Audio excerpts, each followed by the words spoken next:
Okay.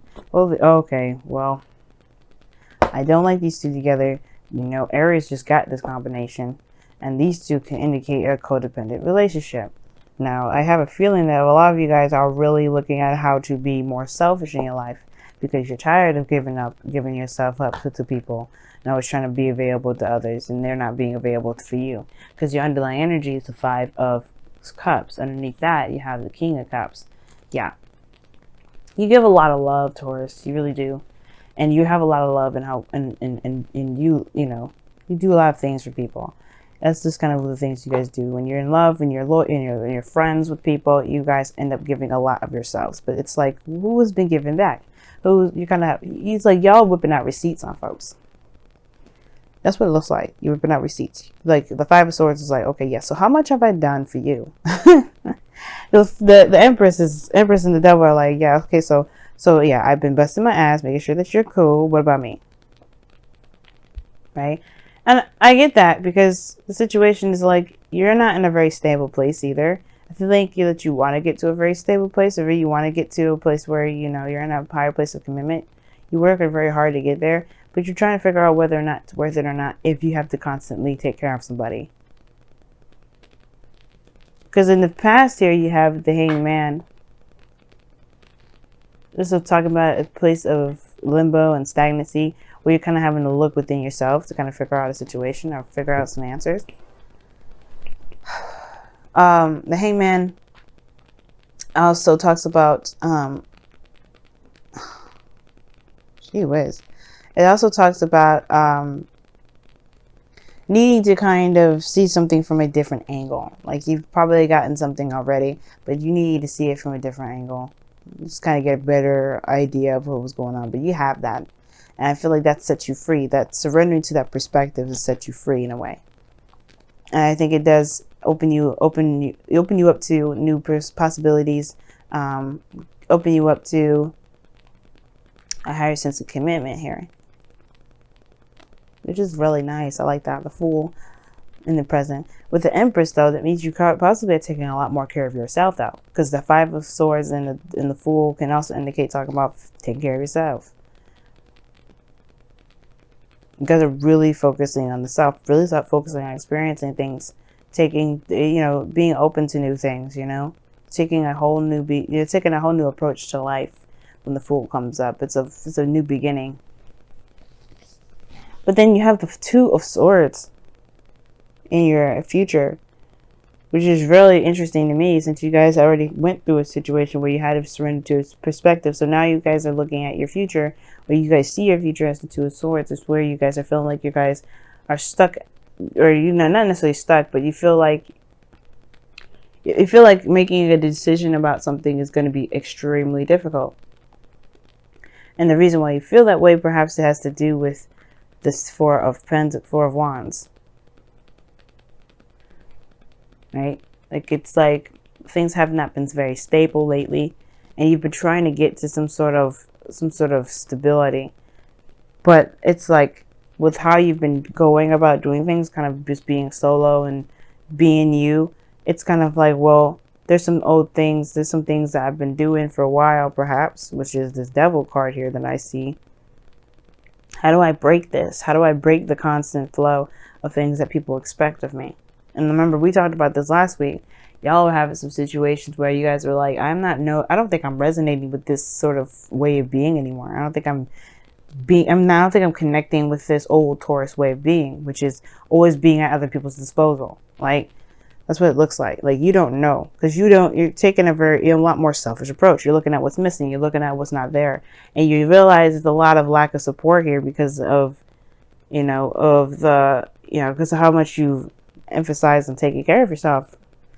And I think you guys want to put yourself in a little bit more of a vulnerable position. The Fool, the Empress. You want to be more receptive, and I think you want to have more fun and more creative energy. But at the same time, like, there's some sort of status quo that you've got going on here. Now, that status quo wouldn't come up with the Devil. The Devil's all taboo. The things that are not acceptable in society. But the thing is that you also have patterns and behaviors here too that are necessarily not very beneficial to yourself. Not saying that they're bad. right? There could be really good things, right? Like, for instance, like I said before, you guys are very helpful to people, but those habits may be putting yourself behind and letting other people succeed. And that may be the time that you're just realizing, like, well, is it worth me? Is it worth it doing this? Am I putting this Four of Wands situation that I want to get to on delay? Because I'm always compromising. I'm always giving up of myself. And that the Two of Swords is like, well, the Two of Swords, yeah, it's like, it's a hard decision to make regarding helping people, because you guys, deep inside, you love people. You love helping people. You love to give of yourself. But at the same time, you do love yourself a little bit more. Luckily, you luckily love yourself a lot more than you love helping other people. It's not a bad thing, by the way. It's good to have put yourself first. A lot of people in this world do not put themselves first. And that's the thing. We need, as people, to put ourselves first so that we don't feel like we need to do that for other people so we get validation. And I don't think you do it for validation's sake. I think you do it because you love people, you love helping people, but that's the way you do things. So right now, it's all about connecting with your true Taurus energy, being the Taurus energy of pleasure, of happiness, of abundance within for yourself, creating great things for yourself. But it has to do with kind of conquering these issues here, conquering these old patterns. Now, your goal, aim, ambition is the Moon.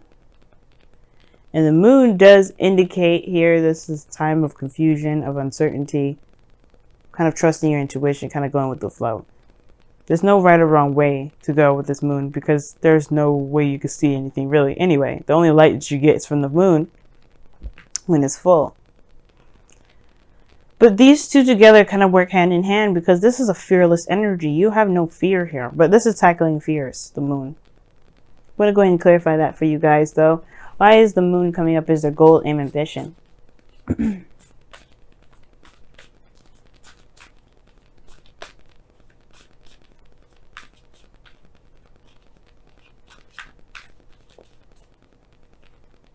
Okay, like I was saying, these two go hand in hand. You got the Fool to come up with it. Wow. Okay, I swear I shouldn't be so surprised every time I pull a tarot card and they kind of go and like pretty much confirm what I just say. But it's always nice. I don't know, but the Moon and the Moon and the Fool is conquering your fears, being fearless right now. Being fearless to go ahead and say, you know what, I'm gonna do this for me. I'm not doing this for anybody else. I'm doing this for me. You're going to put yourself first, Taurus. Like, that's the hard part, right? The Two of Swords is just saying, you know what? I have to do this. I have to put myself first. Let me see why you guys have the Two of Swords in your future, though. I already know why, but I just want to know what they come out with. Why is the Two of Swords in Taurus's future?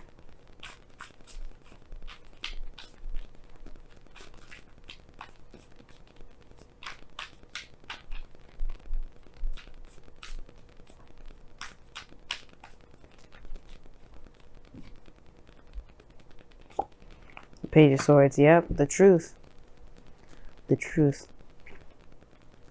Page of Swords talks about truth, guys. Your truth. And I feel like you may have to kind of just say what you need to say. And it may be hard to do, of course, because this could be regarding loved ones, family. But like, you can't, like, I feel like you guys just realize that you've lost some things, and you're shifting your focus to what you can do with it.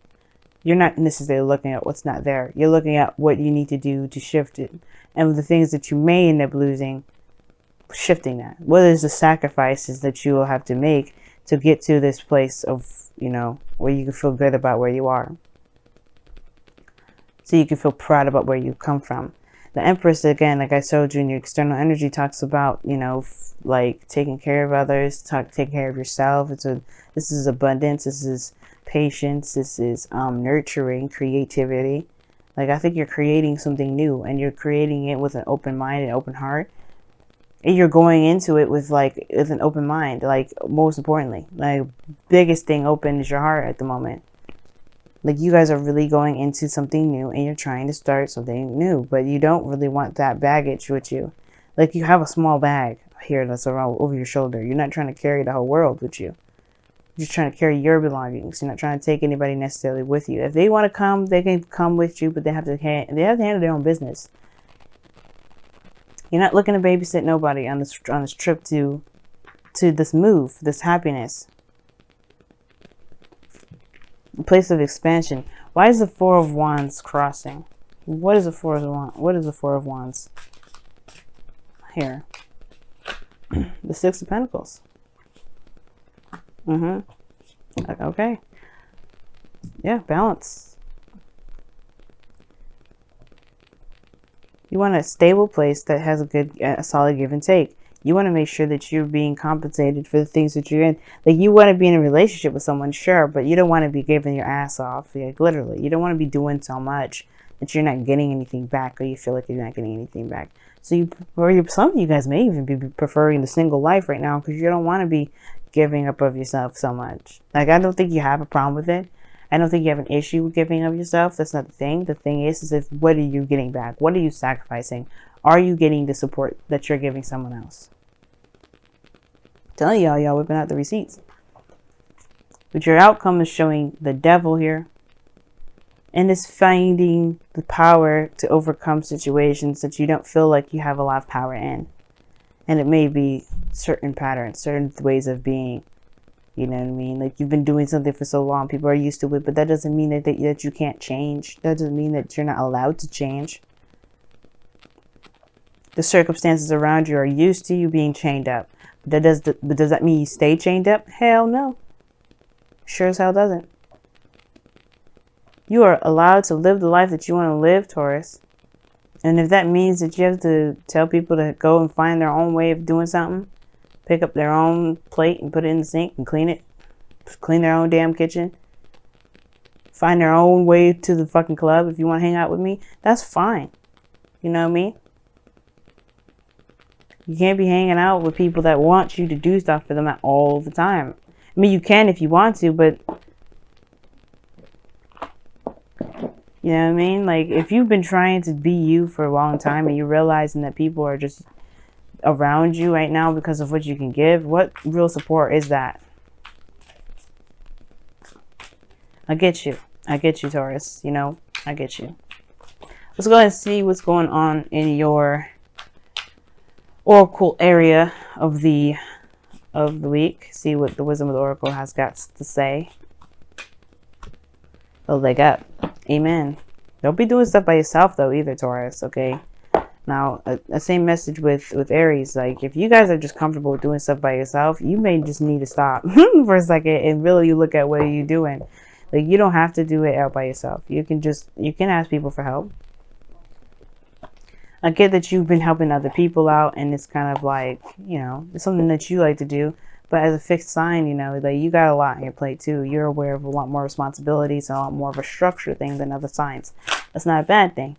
But seriously, if you do need some help in your life, as much as love as you've been giving out to people, let them give us back to you. You know what I mean? I always say I don't usually tell people what to do. I've been telling people what to do a lot lately. And please forgive me for that, because I don't want to be the boss of your life, and I really want you guys to be more proud and more comfortable making decisions on your own. But seriously, a leg up is saying, like, stop helping people if they don't want to help you. Stop, you know, rejecting help because you think you can do it yourself. You can do it yourself. Nobody's saying you can't. When people offer your hand to you, it's totally not to say that you're incapable of doing it on your own. And I get the pride of wanting to do it by yourself, but should you do it by yourself? The Empress is pregnant. Do you think she should be gardening, lifting weights and shit? Hell no. She's probably still going to do it, but do you think she should be doing that? Think of yourself as a pregnant woman. Even if you're a man, think of yourself as a pregnant woman. Would you do things that you probably shouldn't do as a pregnant woman because you can do it? Probably not. And it's not because you're weak and you're vulnerable or anything like that. It's none of that. It's just that it just don't make sense sometimes. Love yourself. Treat yourself the way you want to be treated. And if you need help, then you have to be open to help. You don't have to go and get to this Four of Wands alone. You can receive love and support just as much as you always give it. You always give support and stability, guys. You always do. Let someone else do that for you. Don't feel like you have to do it by yourself. Don't feel like you always have to give people help. You know what I mean? Because you guys deserve to be given help too. And that's one of those things too, is with the moon and the fool. It's like being vulnerable and putting yourself out there and being fearless. And being yourself, being you. Part of that is allowing people to help you out. And then consider your foundation from the whispers of love comes up here. The caption says, you are being asked to look at how committed you are to love. How committed are you to yourself? That's what that means. When you love, when they ask, are you committed to love? It means, are you committed to yourself? Because you can say you're committed to your mom, you can commit to your family, your kids, your father. You know, you can say you're committed to everybody, but that doesn't mean that if you say you're not committed to yourself, that's a really big piece of the puzzle missing. How do you love others without loving yourself? So when you consider your foundation, you consider who you are. You consider yourself. You consider the love in your heart. If you love yourself, and you always consider yourself, you will never feel like you're always having to. You won't feel like you're left out.